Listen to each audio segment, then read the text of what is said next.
अहम खबर से आगाह करें। अफगानिस्तान से पाकिस्तान में हमले होते हैं, फितना खवारिज को छोड़ेंगे नहीं।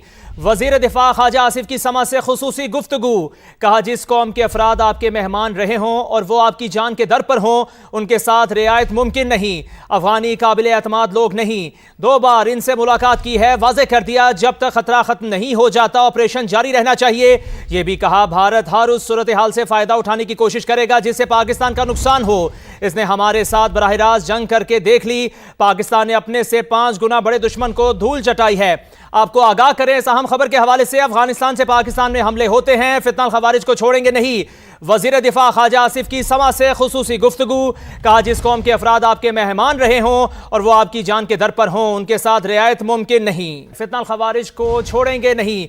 वजीर दिफा ख्वाजा आसिफ की समा से खुसूसी गुफ्तगू। कहा, जिस कौम के अफराद आपके मेहमान रहे हों और वो आपकी जान के दर पर हों, उनके साथ रियायत मुमकिन नहीं। अफगानी काबिल एतमाद लोग नहीं।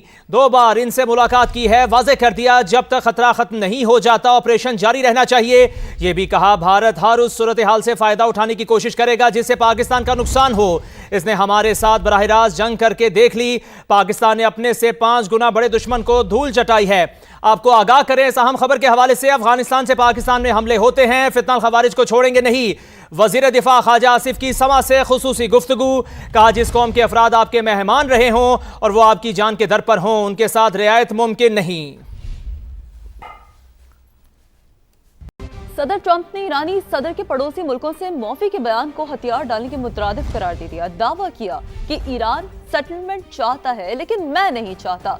या तो उन्हें हथियार डालना होंगे या वो सब खत्म हो जाएंगे। बोले, जंग के बाद ईरान का नक्शा शायद पहले जैसा ना हो। ट्रंप ने रूस की जानिब से ईरान की मदद से मुतालिक खबरों को भी मुस्तरद कर दिया। अमरीकी सदर ने स्कूल पर हमले का इल्जाम भी ईरान पर लगा दिया। किसी को अपनी सरजमीन के 1 इंच पर भी कब्जा नहीं करने देंगे। ईरानी सदर मसूद पज़ेश्कियान का 2 टूक ऐलान।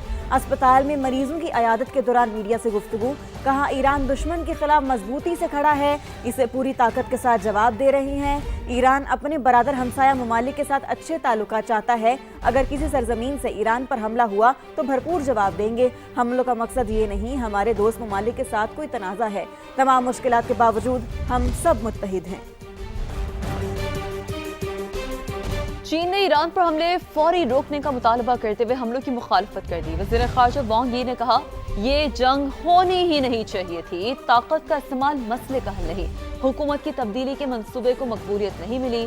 चीन के वज़ीर ख़ारजा ने ईरान और खलीजी मुल्कों की सलामती और खुद मुख्तारी के एहतराम पर जोर देते हुए कहा कि जंग को फैलने से रोका जाए।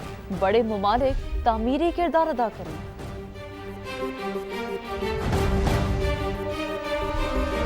ईरान का जारहियत पर मुंह तोड़ जवाब। हमलों की 27वीं लहर। हेफा रिफाइनरी निशाना। हिजबुल्लाह ने भी इसराइल पर मिसाइल दाग दिए। मशरिक़ वुस्ता में अमरीकी आदाबी तेहरान के मुसलसल निशाने पर। मुत्तहिदा अरब अमारात में अल-ज़फ़रा एयरबेस पर ड्रोन हमला। अलबरशा के करीब ड्रोन मार गिराया। मलबे की जद में आकर 1 पाकिस्तानी शहरी जाँ बहक। सऊदी अरब का 15 ड्रोन और 1 बैलिस्टिक मिसाइल तबाह करने का दावा। इराक में अरबेल एयरबेस और बहरीन में होटल पर ड्रोन से टारगेट। कुवैत में अरिफजान बेस में अमरीकी हेडक्वार्टर्स निशाना। 2 कुवैती फौजियों की हलाकतों की तस्दीक। उधर बहरीन पर भी नया हमला। सायरन बज उठे। अमेरिका का ईरानी यूरेनियम को कब्जे में लेने के लिए स्पेशल फोर्सेस भेजने पर गौर। अमेरिकी मीडिया का दावा सामने आ गया। रिपोर्ट के मुताबिक ईरान के पास 60% तक अफजूदा 450 किलोग्राम यूरेनियम मौजूद है। अमेरिका को ईरान की यूरेनियम हासिल करने के लिए ईरानी सरजमीन पर जाना पड़ेगा। रिपोर्ट के मुताबिक अभी ये वाज़ेह नहीं कि अमेरिका और इसराइल ईरानी यूरेनियम कब्जे में लेने के लिए मुश्तरका मिशन सर अंजाम देंगे। इम्कान है ये कार्रवाई तब होगी जब ईरान की जानिब से खतरा कम होगा। मशरिक़ वुस्ता में जारी जंग का 9वां दिन। पाकिस्तान से आज भी 88 परवाजें मनसूख। दुबई, अबू धाबी और शारजा के लिए आज 57 परवाजें ऑपरेट की जा रही हैं। मशरिक़ वुस्ता की 9 दिन में मनसूख परवाजों की तादाद 1400 से तजावुज़ कर गई। आज कराची से दुबई, दोहा, अबू धाबी, बहरीन और दमाम जाने वाले 27 परवाजें मनसूख। लाहौर से 16, इस्लामाबाद से 22, पेशावर से 10, मुल्तान से 7, फैसलाबाद से 4 और सियालकोट से भी 2 परवाजें मनसूख हुई हैं। ऑपरेशनल परवाजों में कराची से 8, लाहौर से 11, इस्लामाबाद से 11, पेशावर से 5, सियालकोट से 7 परवाजें शामिल हैं। दोहा से मुसाफिरों को मंजिल तक पहुंचाने के लिए पहली बार 20 परवाजें ऑपरेट की जा रही हैं। फ़ज़ाई हुदूद बंदिश से ईरान, बहरीन, कुवैत, कतर और इराक के एयरपोर्ट शदीद मुतासिर हैं। कुछ दीगर खबरें शामिल करते हैं। अफगान तालिबान रजीम ने अफगान सरजमीन से पाकिस्तान में दहशतगर्दी खदशात नजरअंदाज कर दिए। कालादम TTP की हिमायत जारी रखी, जिसकी वजह से सरहद पार झड़पें शुरू हुई। इसहाक डार की सेनेट में पेश की जाने वाली तहरीरी रिपोर्ट की तफसीलात समा ने हासिल कर ली। इसी पर बात करेंगे इस्लामाबाद से समा के deputy bureau chief Behzad Salimi से। बहजाद, रिपोर्ट में मजीद क्या बताया गया है? जी, नायब वज़ीर ख़ारजा नायब वज़ीर आज़म और वज़ीर ख़ारजा इसहाक डार ने अफ़गान पॉलिसी और कौमी मफादात के तहफ़्फ़ुज़ से मुतल्लिक़ ये रिपोर्ट ऐवान बाला में पेश की है, जिसमें उन्होंने वाज़ेह किया है कि पाकिस्तान अपनी खुद मुख्तारी और अवाम की सलामती पर समझौता नहीं करेगा। तालिबान रजीम अफ़गानिस्तान में मौजूदा कालअदम TTP और कालअदम BLA के खिलाफ इक़दाम करे। उन्होंने कहा कि अफ़गानिस्तान में मौजूद दहशतगर्द तंजीमों के खिलाफ ठोस इक़दाम ज़रूरी हैं। अफ़गानिस्तान को चाहिए कि वो पाकिस्तान के जायज़ सिक्योरिटी खदशात को दूर करे। अफ़गानिस्तान में मौजूद दहशतगर्द तंजीमें आलमी सलामती के लिए भी खतरा है। उन्होंने कहा कि पाकिस्तान के खदशात नज़रअंदाज किए जाने के बायस सरहद पर झड़पें शुरू हुई और अफ़गान तालिबान रजीम का कालअदम TTP की हमायत करना भी पुरतशद्दद झड़पों की वजह बना। उन्होंने रिपोर्ट में कहा है कि पाकिस्तान ने सिर्फ अपने दफा में अदम इस्तेहकाम फैलाने वाली इश्ताल अंगेजियों का जवाब दिया और पाकिस्तान का रद्द-ए-अमल नहायत दुरुस्त और मतवाजन रहा है। सरहदी इलाकों में मौजूद दहशतगर्द ठिकानों और उनके बुनियादी ढांचे को निशाना बनाया गया है। जी सही, बहुत शुक्रिया बहजाद, आपने तफसीलन अपडेट किया। नैब कानून में नई तरमीम और पेट्रोलियम मसनूआत की कीमतों में इजाफे के बाद कौमी एहतसाब ब्यूरो में भी नई जमा तफरीक शुरू। कौन से मुकदमा नैब चला पाएगा और कौन से नहीं, फैसला महंगाई की शरह देकर होगा। पहले कम अज कम 50 करोड़ रुपए करप्शन पर नैब में केस चलता था। नई तरमीम ने 50 करोड़ की हद को सालाना महंगाई की शरह से मशरूत कर दिया। मजीद जानते हैं इस्लामाबाद में नुमाइंदा समा सुहेल रशीद से। सुहेल, जो केसेस नैब के दायरे इख्तियार में नहीं रहे वो किस फॉरम पर चलेंगे अब?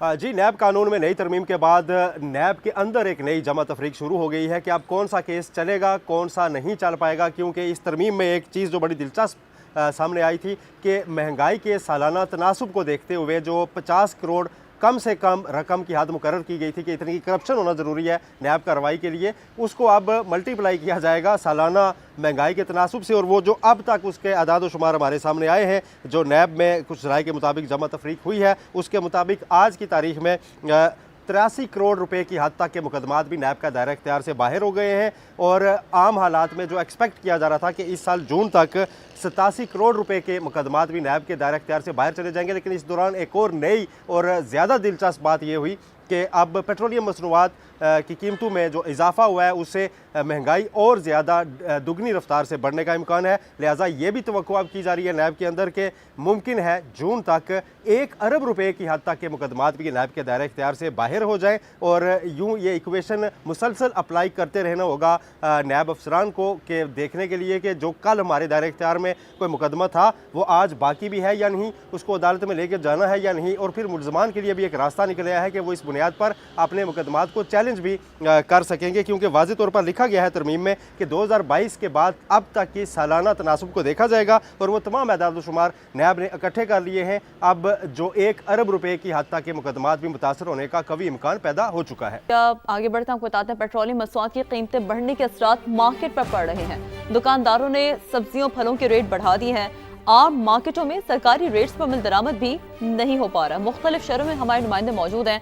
इस्लामाबाद से साथ हासिल है ज़हीर अली का, कराची से हमारे साथ देंगे खुर्शीद आलम, और लाहौर में क्या सूरत हाल है सामने सही से जानने की कोशिश करेंगे। सबसे पहले शहर इक़्तिदार का रुख करते हैं। ज़हीर, आप बताइएगा, कुछ हद तक लोगों को उम्मीद होती है कि सस्ते बाजार कुछ रिलीफ देंगे, तो आप क्या सूरत हाल देख रहे हैं वहाँ पर? देखिए, मैं इस वक्त मौजूद हूँ जो इस्लामाबाद का G6 का सस्ता बाज़ार है। और इसमें जो हफ्तावार बाज़ार होता है, इसमें रमज़ान में इसको मान किया जाता है और इसमें चूँकि किराए नहीं होते और कोशिश होती है कि आवाम को ज़्यादा से ज़्यादा रिलीफ फराम किया जाए। लेकिन पेट्रोलियम मसनूआत की जो कीमतें बढ़ी हैं उसके से अगर कंपेयर किया जाए गुज़श्ता 2 दिन से, तो यहाँ पे कुछ चीज़ों के रेट काफ़ी बढ़े हैं, जिसमें जो सेब था उसका जो अव्वल सेब है उसका रेट जो है 330 340 से बढ़ के 390 और 400 रुपये फ़ी किलो हो गया है, जबकि आम मार्केट के में जो कंपेयर करें तो इसका रेट 50 रुपये और ज़्यादा है। इस तरह अगर केले की बात की जाए, जो केला अव्वल है वो यहाँ 200 180 या 190 मुख्तलिफ रेट चल रहे थे, इस वक्त 225 है, उसमें भी किसी हद तक फ़र्क आया है। और बाकी अगर जो आम मार्केट से इसको कंपेयर करें तो आम मार्केट में 300 350 350 रुपये फ़ी दर्जन केला फ़रोख्त हो रहा है। और दीगर सब्जियों की भी अगर बात की जाए, जिसमें आलू प्याज है, तो पेट्रोलियम मसनूआत की कीमतें जो बढ़ी हैं उसके असरात इस वक्त सस्ते बाजार में भी हैं, जबकि आम मार्केट को अगर कंपेयर किया जाए तो आम मार्केट सस्ते बाजारों में भी देखने को मिल रहे हैं। हमारे साथ ही रहेगा ज़हीर, सामिया की तरफ चलते हैं जो कि लाहौर में मौजूद है। सामिया, आप मुझे बताएं कि बाजारों की क्या सिचुएशन है, क्या जो सरकारी रेट्स हैं उन पर अमल दरामद कराया जा रहा है? शफक, जहाँ तक बात की आपने सरकारी रेट की, तो आम मार्केट्स में अगर हम देखते हैं जो इलाकों के रिहायशी इलाकों के करीब जो मार्केट्स होती हैं वहाँ पर तो इस वक्त महंगाई जो है वो सर उठा चुकी है, वहाँ पर उस तरह से रेट लिस्ट पर अमल दरामद नहीं किया जा रहा। लेकिन अगर हम बात करें सहूलत बाज़ारों की स्पेसिफिकली जो कि शहर के मुख्तलिफ इलाकों में कायम किए गए हैं, वहाँ के हवाले से अगर आपको बात बताएं तो रेट लिस्ट इस वक्त भी मेरे हाथ में मौजूद है, तो इसमें कोई ख़ास रद्दोबदल नहीं किया गया। यही देखा जा रहा है कि जो गुज़िश्ता 2 दिन से जो रेट लिस्ट थी वही उसको ही एक दफ़ा फिर से रिवाइज़ किया गया है और किसी भी सब्जी या फल की कीमत में उस तरह से इजाफा नहीं किया गया। लेकिन वहीं पर जो रिहायशी इलाके हैं वहाँ पर जो है जैसे कि यहाँ पर आलू जो है तकरीबन 18 से 20 रुपए किलो में फ़रोख्त हो रहा है, जबकि आम मार्केट में ये आलू जो है 26 से 30 रुपए तक भी चला जाता है। और सब्ज़ मसाला जात की बात करते हैं, क्योंकि प्याज बहुत ज़्यादा इस्तेमाल होता है, तो यहाँ पर 52 रुपये में फ़रोख्त किया जा रहा है, टमाटर 65 रुपये में फ़रोख्त किया जा रहा है। और साथ ही साथ अगर देखें लहसुन तो 300 रुपये से, जबकि लहसुन की देसी लहसुन जो है वो 530 में भी फ़रोख्त किया जा रहा है। तो यहाँ पर पीरा फोर्स भी हम यहाँ पर देख रहे हैं, जो यहाँ पर हर वक्त जो है यहाँ पर चेक एंड बैलेंस रख रहे हैं कि लेकिन अमल दरामद फिर भी 12 सरकारी रेट लिस्ट पर ना होने के मुतरादिफ है। साथ ही मौजूद रहिएगा खुर्शीद, आप बताइए क्या यहाँ पर क्या सूरत हाल है? शहर क़ायद में सरकारी रेट लिस्ट पर अमल दरामद हो रहा है, यहाँ भी यही सूरत हाल है?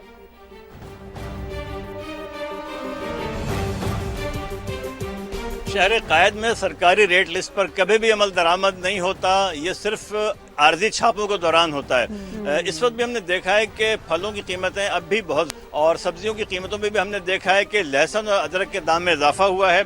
भिंडी बदस्तूर महंगी है, 300 रुपये किलो पे उसका रेट चल रहा है, जबकि भिंडी का जो सरकारी रेट बताया जा रहा था वो कुछ और था, लेकिन 300 रुपये में वो फ़रोख्त की जा रही है। इसी तरह आलू भी 40 और 50 रुपये किलो में फ़रोख्त हो रहा है, प्याज 40 के बजाय 60 रुपये किलो में फ़रोख्त हो रही है। फल के हवाले से अगर हम बात करें तो गोल्डन सेब अब भी 366 के बजाय 500 रुपये फ़ी किलो में बेचा जा रहा है हम बाज़ारों में। केला 189 रुपये के बजाय 300 रुपये और 400 रुपये दर्जन में फ़रोख्त हो रहा है। खरबूजा 147 के बजाय 300 रुपये किलो में बेचा जा रहा है। जो बहुत ही थर्ड क्लास खरबूजा है वो आपको 100, 125, 150 रुपये किलो में भी मिल जा रहा है। कीनू 322 के बजाय अब भी 400 रुपये दर्जन में फ़रोख्त किया जा रहा है। बाजार आने वाले खरीदारों ने यही कहा है कि कमिश्नर कराची अपनी रेट लिस्ट पर अमल दरामद को यकीनी बनाए, शायद यही उनकी कामयाबी का सबब बन सकता हो। यही मुतालबा करें, सरकारी रेट लिस्ट पर अमल दरामद कराया जाए। बहुत शुक्रिया, मुख्तलिफ शहरों से नुमाइंदगान हमारे साथ मौजूद है, ताज़ा तरीन सूरत हाल समा के नाज़रीन तक पहुँचा रहे थे।